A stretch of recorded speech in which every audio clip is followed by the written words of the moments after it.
our extremely successful operation in Venezuela earlier this month, that number soon is going to go lower because we're going to have a lot more energy. We're going to have a lot more, as opposed to a country that's going to be totally shut down. No fuel, no gasoline, and it's, you know, they say it's got more than Saudi Arabia. Who knows? Got a lot. And by the way, to all Iranian patriots, keep protesting, take over your institutions if possible, and save the name of the killers and the abusers that are abusing you. You're being very badly abused.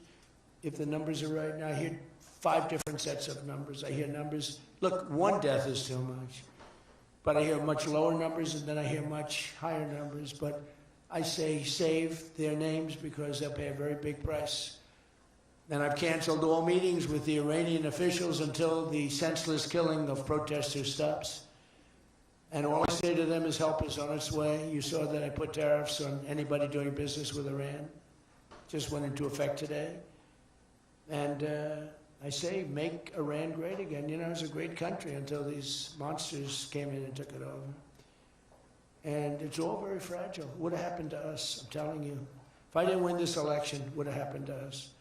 In the coming weeks, I will be laying out even more plans to help bring back affordability. And again, remember, that's a fake word by Democrats.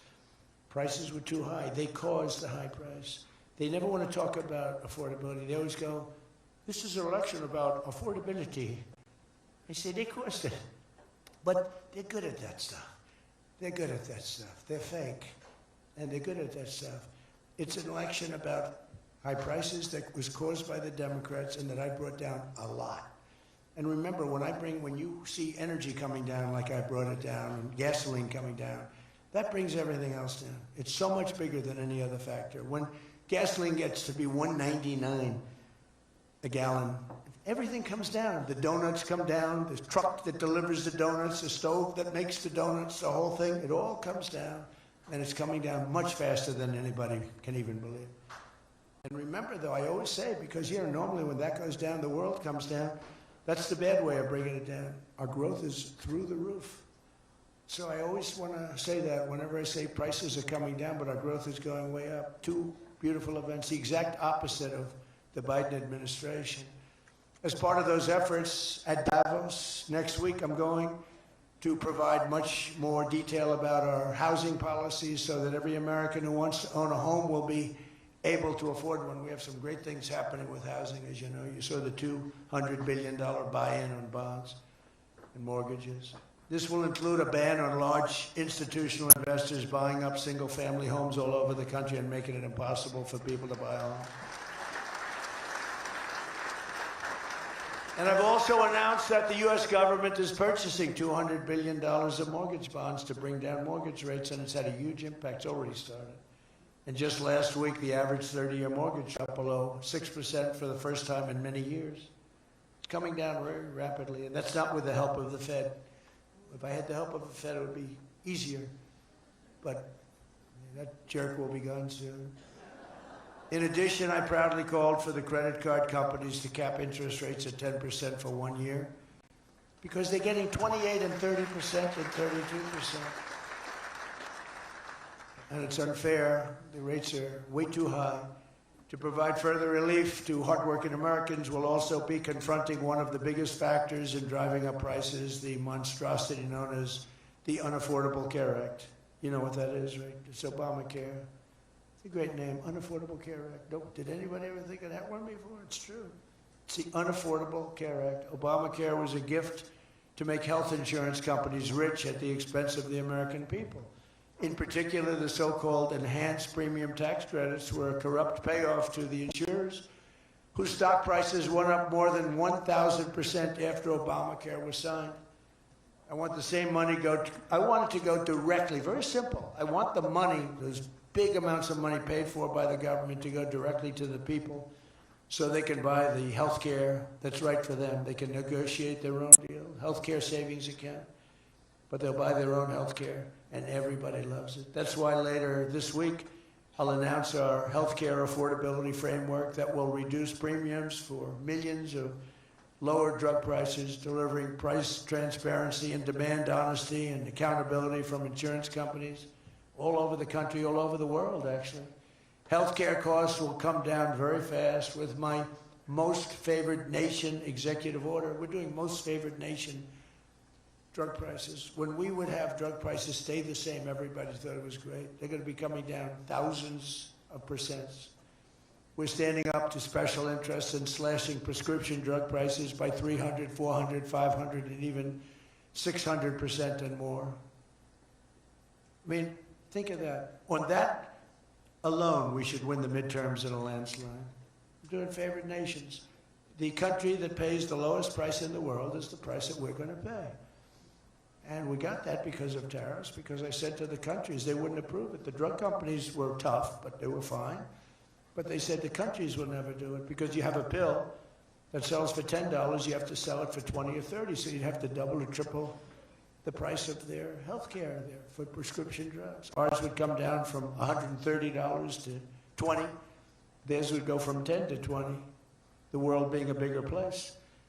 And it was unbelievable, but the countries wouldn't do it, so I called the countries. I said, if you don't do it, then I'm going to put a tariff on you. And the tariff's going to be 20 times more than the cost that you're having to pay for fair health care. And every one of them said, sir, we agree with you 100%. We would be honored to do it. It was really rather amazing. We could never do it. So think of that. Your most favored drug prices. Your drug prices are going to go down like from $100 to $10. Nobody can believe it. And we can't get the fake news to write about it. It's the biggest thing to happen in medicine. It's the biggest thing to happen in healthcare. And I cannot get the New York Times, I cannot get anybody to write about it. When we got it done and we announced it, it was on a page way in the back of the New York Times. Same with others. They don't want to talk about it. You know why? Good. It's the biggest thing to happen. Over the past 12 months, almost every promise I made to you right here in 2024 has been kept. I've kept all my promises and much more. I mean, I've given you much more than I gave you promises, and I produced much more than I said I was going to produce. I gave you the largest tax cuts in American history, cutting taxes across the board in the great, big, beautiful bill. And as I told you, I mean, who would have gotten you no tax on tips, as I said before. No tax, I said it over and over again, no tax on overtime, no tax on Social Security for our seniors. Any senior should be voting for it. It's because the Democrats won't do this. It doesn't work for them. And we also made interest on car loans fully tax deductible, so that when you go out and buy a car, if you have a mortgage or you get a loan on a car, you're allowed to deduct interest for the first time ever. That's never happened before. But only for cars that are stamped with the beautiful words, made in the USA. In other words, we're only letting that take place if the car is made like in Detroit or in the USA. Our tax cuts also provided 100% bonus depreciation on all new equipment and capital investments, meaning that for any manufacturer looking to bring production back to America, you can write it all off, everything. Not in 38 years, not in 44 years, in 1 year. You write the whole thing off in 1 year. That's the biggest thing. I think that's the biggest thing. That's the big job producer. And I've cut an unprecedented number of burdensome regulations. We're number one in the history of our country in cutting regulations. I promised to cut 10 old regulations for every one new regulation. So if we put on a regulation, the only way I'll allow it to happen is if the secretary, like Scott Bessent, cuts 10 old regulations. But instead, last year we actually cut 129 regulations for every one that we put in. Think of that. So nobody's ever cut regulations like I have. I terminated the insane electric vehicle mandate and ended the war on internal combustion engines. Once and for all, those engines were gone. And some people like them. And if they like them, great. And if they like electric, if they like any form of propulsion, any way you want to propel your car is okay, except for a couple of them, as I discussed. I permanently stopped Joe Biden's ridiculous CAFE standards. You know what the CAFE standards are?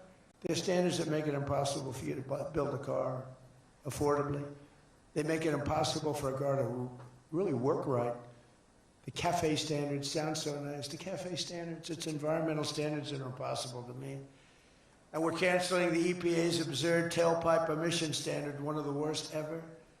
And I revoked the California emissions waiver to stop San Francisco communists from regulating automobiles all over our nation, all over our world.